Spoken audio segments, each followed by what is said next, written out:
అందరికీ నమస్కారం. Welcome back to our channel. ఈరోజు టాపిక్లోకి వెళ్ళే ముందుగా ఒక చిన్న విషయం మాట్లాడుకుందామండి. మొన్న ఆగస్టు 9వ తారీఖున ఆర్జీకర్ హాస్పిటల్లో 31 ఏళ్ల మహిళా డాక్టర్పై, చెస్ట్ డిపార్ట్మెంట్లో పనిచేస్తున్న మహిళా డాక్టర్పై అత్యంత పాశవికంగా, అమానవీయంగా, చాలా కిరాతకంగా రేప్ చేసి హత్య చేయడం జరిగిందండి.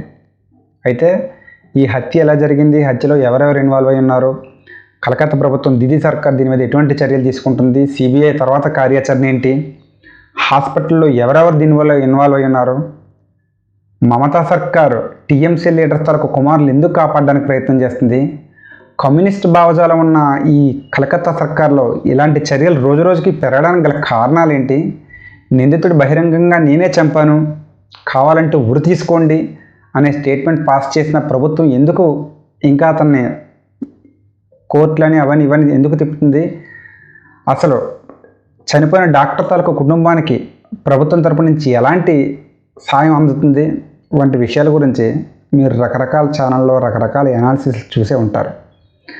ఏది ఏమైనప్పటికీ 31 ఏళ్ల మహిళా డాక్టర్ 36 గంటలు నిర్విరామంగా హాస్పిటల్లో ప్రజలకు సేవ చేస్తూ తన పూర్తిగా శరీరం, మనస్సు, మెదడు అన్నీ అలసిపోయిన తర్వాత పడుకుందామని వెళ్ళిన తర్వాత తను ఉన్న నిస్సహాయ స్థితిలో ఈ రాక్షసుడు ఒకరు కాదండి 10 మంది సుమారుగా అంటున్నారు, ఈ రాక్షసులు చాలా కిరాతకంగా తన చావు నొప్పిలోంచి సుఖాన్ని వెతుక్కొని చిట్ట చివరకు తన ప్రాణాలు తీయడం జరిగిందండి. ఇది నిజంగా డాక్టర్ తాలూకు కుటుంబంతో పాటు ఈ న్యూస్ విన్న భారతదేశంలో ఆడపిల్లల కన్నా ప్రతి తల్లిదండ్రులకు కూడా వెనులో వణుకు పుట్టే అంశం అండి. ఎందుకంటే ఈ కేసులో టెక్నికాలిటీస్ గురించి వింటుంటే ప్రతి ఒక్కరికి గుండె దడపుడుతుందండి. బాడీలో అత్యంత స్ట్రాంగెస్ట్ పార్ట్ అయినటువంటి పెల్విక్ రీజన్ బ్రేక్ అవ్వడం, కార్టిలేజ్ బ్రేక్ అవ్వడం, మెడ ఎముక బ్రేక్ అవ్వడం, వీటన్నిటి గురించి చర్చించాలన్నా సరే ఒక రకమైన లోపల నుంచి ఒక రకమైన ఉద్వేగంగా అనిపిస్తుందండి. ఇలాంటి సంఘటనలు రోజు రోజుకి జరుగుతున్నాయండి. ఇదేదో కలకత్తాలో డాక్టర్కి జరిగిన సంఘటనలా చూడాల్సిన పని లేదండి. ఇది ఒక సగటు ఆడదానికి జరిగిన ఘోరం అండి, అవమానం అండి. వాళ్ళ కుటుంబానికి ఇది ఏమిచ్చి మనం రీప్లేస్ చేయగలుగుతాం? ఎంతటి బాధ, ఎంతటి క్షోభ. వాళ్ళ తల్లిదండ్రులు బ్రతుకున్నంతకాలం జీవోత్సవంలా బ్రతుకుతారండి. కుటుంబం మొత్తాన్ని చంపినట్టండి. ఇది ఒక డాక్టర్ జరిగిన సంఘటనలాగా ప్రపంచం అంతా దీన్ని జస్టిస్ ఫర్ డాక్టర్ అభయ్ అని చెప్పడానికి లేదండి. మీ వీధి చివరిలో, మా వీధి చివరిలో, మీ ఊరి చివరిలో, మా ఊరి చివరిలో ప్రతిరోజు ప్రతి గంటకు ప్రతి అర్ధ గంటకు ఇలా ఆడపిల్లల మీద అఘాయిత్యాలు జరుగుతూనే ఉన్నాయండి. National crime reports bureau of statistics ప్రకారం 2019 గణాంకాల ప్రకారం భారతదేశంలో అఫీషియల్గా 32,084 రేప్ కేసులు నమోదయ్యాయండి. అందులో ఒక మన భారతదేశం నుంచే సుమారు 1084 కేసులు ఉన్నాయండి. తర్వాత కాలంలోకి వచ్చేసరికి 29,000 కేసులండి. తర్వాత సంవత్సరంలోకి వచ్చేసరికి మరో 31,700 కేసులండి. ఇదంతా కేవలం అఫీషియల్గా తల్లిదండ్రులు వాళ్ళ పిల్లలు రేపుకు గురయ్యిన తర్వాత తమకు ఆర్థికంగా ఎంతో కొంత రాజకీయ సామాజిక అండదండలు ఉండడం చేత కోర్టు వరకు వచ్చి నిలబడిన కేసుల తాలూకు లెక్కలండి. మీ ఇంటి చివరిలో, మా ఇంటి చివరిలో ఒక కిల్లీ కొట్టులోనో లేకపోతే ఎక్కడో ఒక దినసరి కూలీగా పనిచేస్తున్న ఇంట్లో ఆడపిల్ల చనిపోతే కనీసం దిక్కుముక్కు కూడా లేదండి. ఇలాంటి లెక్కపత్తా కేసులు అనేకమండి. ఎన్సీఆర్బీ రిపోర్ట్స్ ప్రకారమే రోజుకి సగటున 86 కేసులు నమోదవుతున్నాయండి. ఎక్కడ లోపం జరుగుతుంది? ఇంత కఠినమైన చట్టాలు, ఇంత కింద నుంచి మీదకు రాకెట్లు పంపించి rocket science, artificial intelligence develop అవుతున్న మన ఇండియాలో రోజు రోజుకి ఇలాంటి విపరీత కేసులు పెరగడం గల కారణం ఏంటండి? ఆడపిల్లల తల్లిదండ్రులు ఇప్పుడిప్పుడే ధైర్యం చేసి చదువుతో పాటు ఉద్యోగానికి పంపించే సాహసం చేస్తున్నారండి. మళ్ళీ ఇలాంటి దుశ్చర్య కేసులు ఇలాంటివి రోజు రోజుకి నమోదైతే కనీసం పిల్లల్ని గడప దాటే పరిస్థితి కూడా పోతుందండి. ఎక్కడ అడ్డుకట్టేయాలి? సమాజంలో ప్రభుత్వాలు కానీ, పిల్లల్ని పెంచే తల్లిదండ్రులు కానీ, చట్టాలు చేసే రాజకీయ నాయకులు కానీ ఎక్కడ లోపిస్తున్నారు? అత్యంత కిరాతకంగా ఒక అమ్మాయి చావులోంచి సుఖం వెతుక్కున్న అలాంటి మానవ రూపంలో ఉన్న మృగాల తాలూకు మానసిక పరిస్థితి ఎలా ఉందో ఒకసారి మనం ఎగ్జామిన్ చేయాలండి. దీనికి పిల్లలు పుట్టిన దగ్గర నుంచి వారి పెరిగి సమాజంలోకి వచ్చేంత వరకు ప్రతి చోట ప్రతి దగ్గర మనం అడ్డుకట్ట వేయాల్సిన అవసరం ఉందండి. పిల్లలు చిన్నప్పటి నుంచి పెరిగేంత వరకు తల్లిదండ్రుల సంరక్షణలోని స్కూళ్ళు కాలేజీలోనే ఉంటారండి. ఉదాహరణకు ఇంట్లో ఏదైనా తప్పు చేస్తే తల్లిదండ్రులు చెప్తారండి. మిగిలిన ఎక్కువ శాతం సమయం పిల్లలు స్కూళ్ళల్లో గడుపుతారండి. ఈరోజు స్కూల్లో ఉపాధ్యాయుడు కనీసం పాఠాలు చెప్పే సమయం లేకపోగా తప్పు చేస్తే దండించే అధికారం కూడా లేకుండా పోయిందండి. ఇది కేవలం మీరు నేను మనం చేసిన తప్పులేనండి. లక్షలు ఫీజు కడుతున్నాం, మా కొడుకుని కొట్టడానికి వీల్లేదు, మా కూతుర్ని కొట్టడానికి వీల్లేదు. వాడు తప్పు చేస్తే టీచర్ మమ్మల్ని ఏమైనా అంటారనే భయం భీతి మనం కల్పించలేకపోయామండి. ఇది తప్పు అనే విషయం వాడికి ఎక్కడ తెలుస్తుందండి? సో దయచేసి తల్లిదండ్రులందరూ ఆలోచించాల్సిన విషయం ఉందండి. ఆడపిల్లకు మీరు ఎన్నైతే జాగ్రత్తలు చెప్తున్నారో మీ ఇంట్లో పుట్టిన మగపుత్ర రత్నాలకు కూడా మీరు మా కింగు మా క్వీను అని పెంచుతున్న మీ కొడుకులకి అతి జాగ్రత్తలు చెప్పి కొడుకుల్ని విచ్చలవిడిగా దయచేసి పెంచే ప్రయత్నాలు చేయొద్దండి.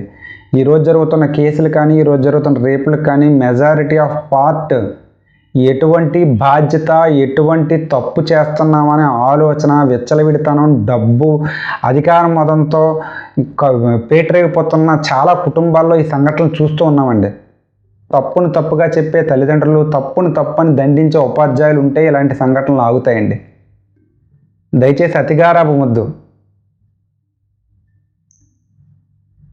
డాక్టరు 31 ఏళ్ల డాక్టర్ కలకత్తా డాక్టర్ కేసు మరొక ముందే హిమాచల్ ప్రదేశ్లో 27 ఏళ్ల నర్సుపై గ్యాంగ్ రేప్ జరిగిందండి.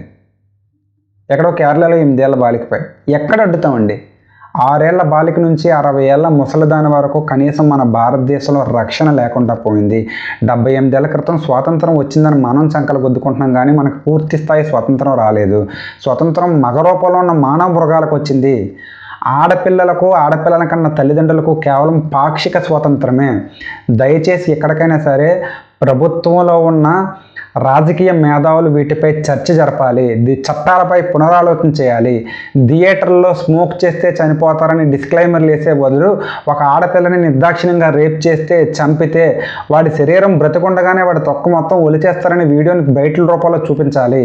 పిల్లలకు ఈ రకమైన వీడియోలు చూపించడం వల్ల ఒక రకమైన భయానక వాతావరణం కలిగినా తప్పు చేస్తే చస్తాం అనే అంత భరోసా మనం ఆడపిల్లల తల్లిదండ్రుల్లో తప్పు చేస్తే చనిపోతారో తప్పు చేయకూడదు ఇగో పలానా చట్టాలు మాకు గట్టిగా ఉన్నాయని భరోసా కల్పించే విధంగా ప్రభుత్వాలు చర్యలు తీసుకోవాలండి.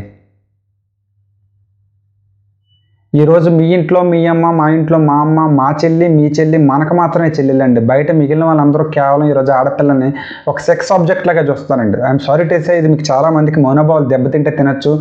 కేవలం మన పిల్లని వేరొకటి చూడకూడదు, మన చెల్లిని వేరొకటి చూడకూడదు. మనం మాత్రం ప్రతి ఒక్కరిని ఆ యాంగిల్లోనే డీల్ చేయాలండి.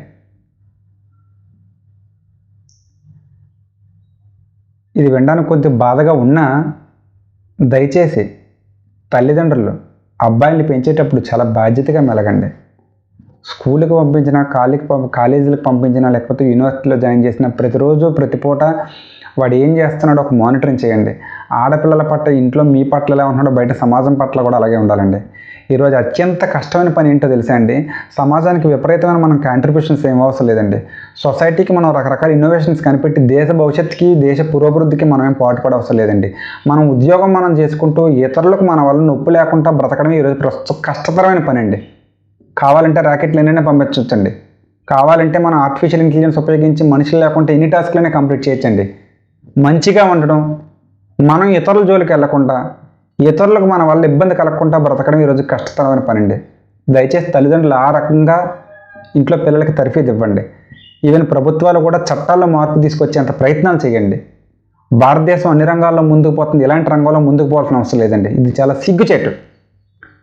అప్పుడెప్పుడో ఢిల్లీలో జరిగిన నిర్భయ, మొన్న జరిగిన అభయ, కొద్ది రోజులు పోతే ఇంకేదో సబల అబల రకరకాల పేర్లు పెట్టుకొని మనం ముందుకు పోతున్నాం తప్పితే దీనికి ఎక్కడ అడ్డుకట్టేసే ప్రయత్నాలు చేయట్లేదండి.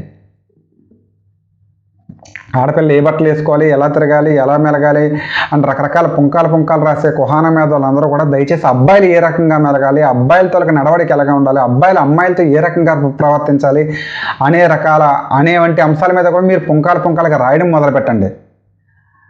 అబ్బాయి ఏం చేసినా చెల్లుతుంది, అబ్బాయికి ఇంటి తిరుగులేదనే ఒక రకమైన ఒక ఎలిమెంట్ని వాడికి చిన్నప్పటి నుంచి సబ్కాన్షియస్గా ఇంజెక్ట్ చేయడం వల్ల వాడు సమాజంలో చీడపురులా తయారయ్యి ఆడపిల్లలని విచ్చలవిడితనంగా తిరగడం మొదలవుతున్నారండి. ఇది కొంతమంది వర్గాలకు నిజంగా బాధ అనిపించినా నేను ఏ జెండర్ని కావాలని టార్గెట్ చేయడం జరగట్లేదండి.